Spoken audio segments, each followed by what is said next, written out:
nggih. Nggih, Bapak Ibu, saya coba presentasi nggih.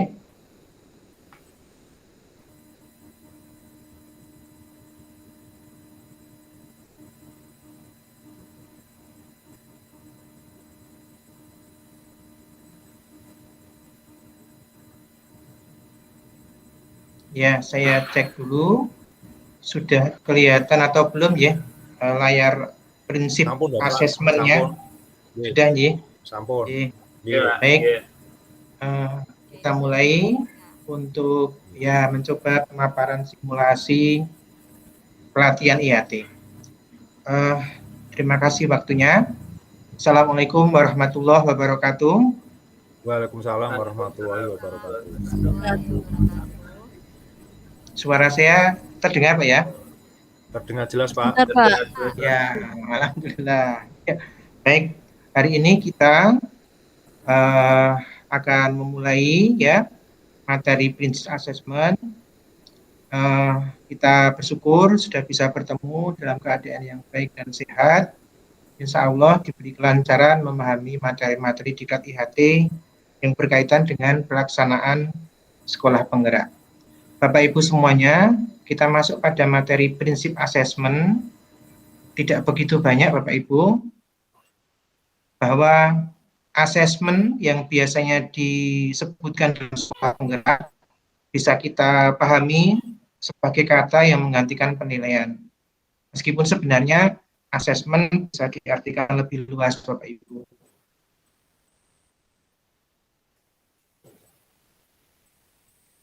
Nah, prinsip assessment ini kita mulai dari awal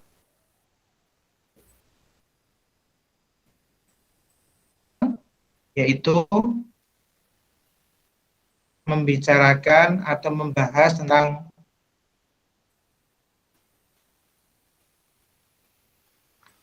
hal yang terkait dengan asesmen, yaitu prinsip pembelajaran yang dikaitkan dengan asesmen. Karena bagaimanapun juga pembelajaran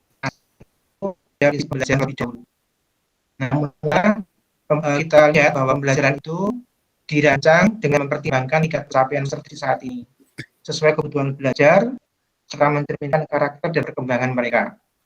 Nyambung dengan yang dipaparkan oleh Pak Alip ya, bahwa kita mengajar harus sesuai dengan tingkat kemampuan anak dan juga karakteristik kondisi psikologinya ya, kemudian kejiwaannya dan sebagainya. Ada istilah yang sekarang yang populerkan ya, TARL ya, teaching at the right level, mengajar pada kemampuan anak yang sesuai. Jadi kalau kemampuannya baru level 3, ajarlah anak itu sesuai dengan level 3. Kalau sudah pada level 8, ajarlah anak itu pada level 8, tapi juga tanpa meninggalkan karakteristik keadaan kebutuhan siswa itu. Gitu ya Bapak Ibu ya.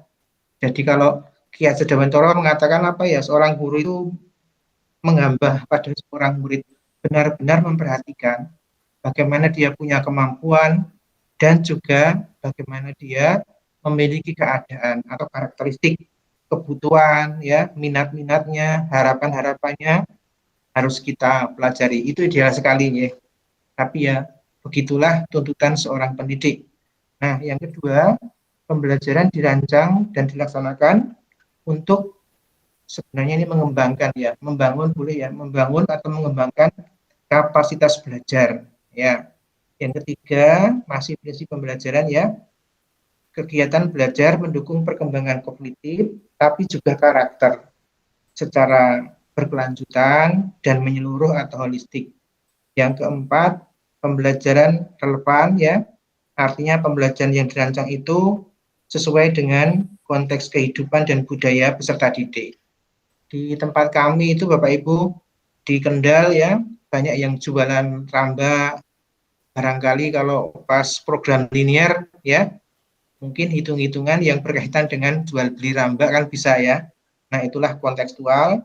Atau mungkin budidaya tambak ya, di sana banyak pantai-pantai. Nah, itulah mungkin yang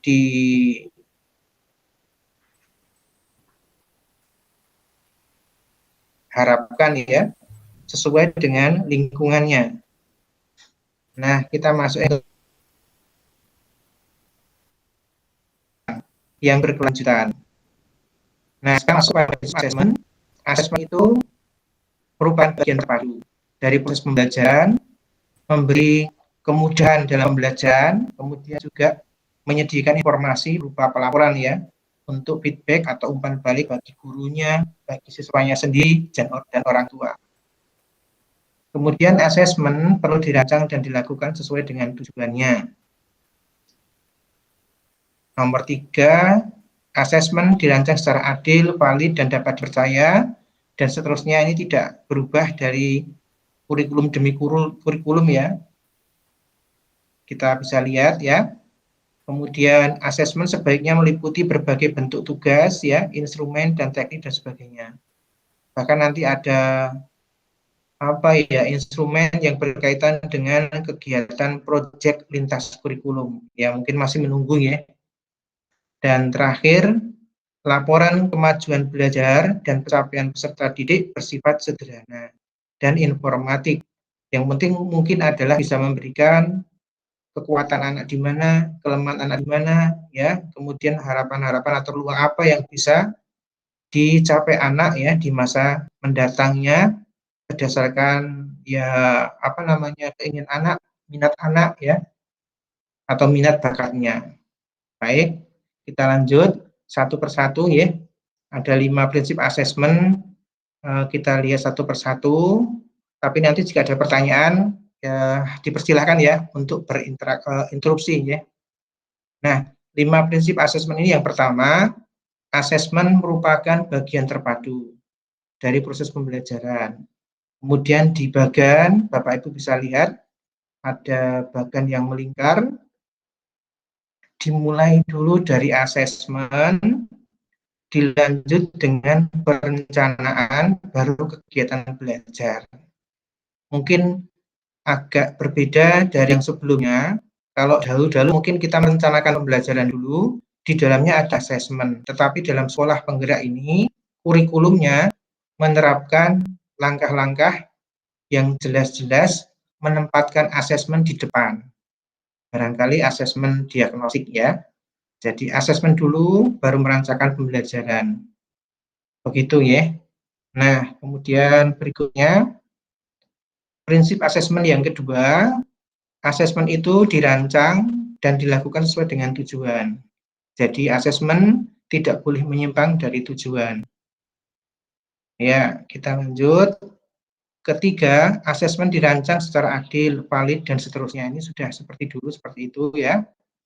Memang alat yang baik atau instrumen yang baik harus valid, artinya mengukur apa yang diukur, harus reliable ya, dapat dipercaya ya, adil, dan sebagainya.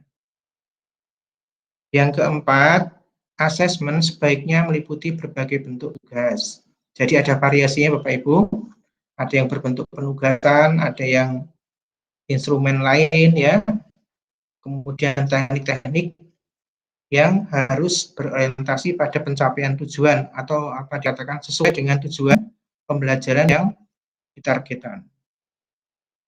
Ya, berikutnya Bapak Ibu, kita lanjut. Kelima, adanya laporan kemajuan belajar yang bersifat informatif tetapi dalam bahasa yang sederhana, mudah keterbacaannya, kemudian ada keseragaman dalam pelaporan. Misalnya nilai tertinggi 100 untuk biologi ya, untuk fisikanya juga 100 dan sebagainya. Begitulah Bapak Ibu yang berkaitan dengan prinsip asesmen. Nah, keterkaitan asesmen dengan prinsip pembelajaran nampaknya juga menjadi perhatian pada kurikulum ini. Pertama, pembelajaran dirancang dengan mempertimbangkan tingkat pencapaian didik.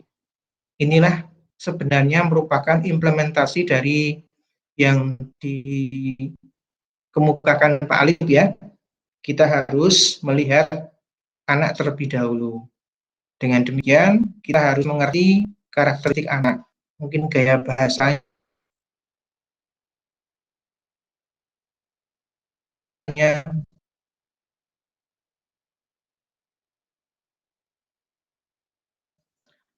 gaya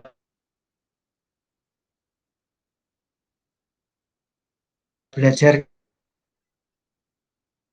ada tuntutan supaya menjadi pembelajar sepanjang hayat, atau apa ya, LLE ya,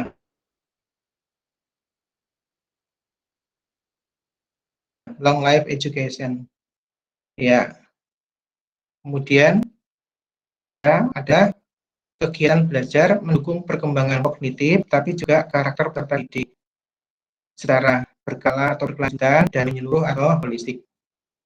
Yang keempat, pembelajaran yang relevan, yaitu pembelajaran yang dirancang sesuai konteks kehidupan, menghargai budaya, serta melibatkan orang tua, bahkan komunitas sebagai mitra ya, sehingga pendidikan ini dapat mewarnai kehidupan siswa.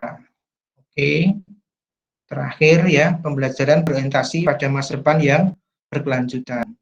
Bahkan masa depannya harus dilihat atau kaitkan dengan perkembangan global.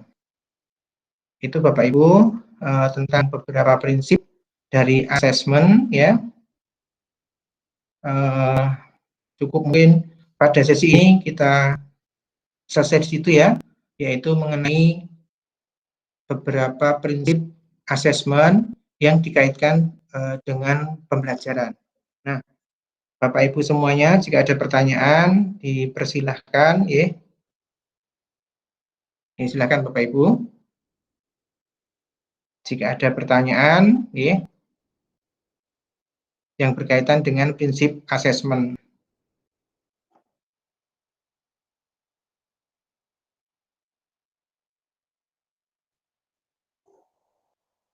Silakan Bapak Ibu. Oke Pak, saya mau bertanya Pak. Oh, nggih Bu, silakan Bu. Nggih. Bu Elviana nggih. Kan ya, asesmen itu kan kita lakukan di awal ya Pak ya, untuk mengetahui keadaan siswa di awal. Ini terkait dengan lingkungannya gitu kan, atau pemahaman materinya di awal ya Pak ya. Nah gini, yang ingin saya tanyakan berarti ini dilakukan di awal pertemuan, maksudnya di awal semester, atau kan kalau kita belajar 1 tahun 2 semester ya, di awal semester saja atau sekali 1 tahun di awal tahun pertama itu saja Pak? Gitu. Atau awal nanti semester 2 kita lakukan lagi asesmen ini, atau gimana ya Pak ya? Oh yang Oke Pak, itu pertanyaannya Pak. Yang asesmen di awal ya. Semester atau awal Iya, terima kasih Bu Elviana. Ya Pak ya. Ya makasih Pak. Iya. Ya, terima kasih Bu. Nah, karena kita melihat atau tujuan dari asesmen yang awal tadi memahami keadaan dari siswa ya, karakter siswa, maka asesmen yang dilakukan itu yang nantinya disebut asesmen diagnostik ya, dilakukan pada saat awal pembelajaran atau sebelum dilakukan pembelajaran topik tertentu, Bu. Mengapa begitu? Karena keadaan setiap anak pada atau dalam mempelajari topik itu berbeda-beda. Ada anak yang pada topik program linear, ini ternyata sudah sangat menguasai. Tapi pada waktu belajar mengenai limit, dia mata konsep-konsep prasyaratnya belum dikuasai. Sehingga pada setiap topik apapun, maka pembelajarannya itu dimulai dengan asesmen awal.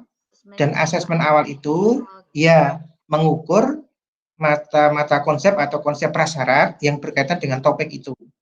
Kalau topiknya X berarti ya berkaitan dengan konsep apa yang berkaitan dengan pembelajaran topik itu. Nanti kalau pas pembelajaran Y berkaitan dengan kompetensi apa yang dibutuhkan di kompetensi Y. Kan berbeda-beda Ibu ya.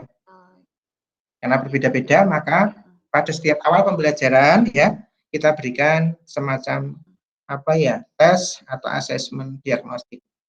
Gitu Bu ya. Terima kasih Bu Elviana. Pertanyaannya bagus. Ya Bu, sama-sama. Ada lagi Bapak Ibu?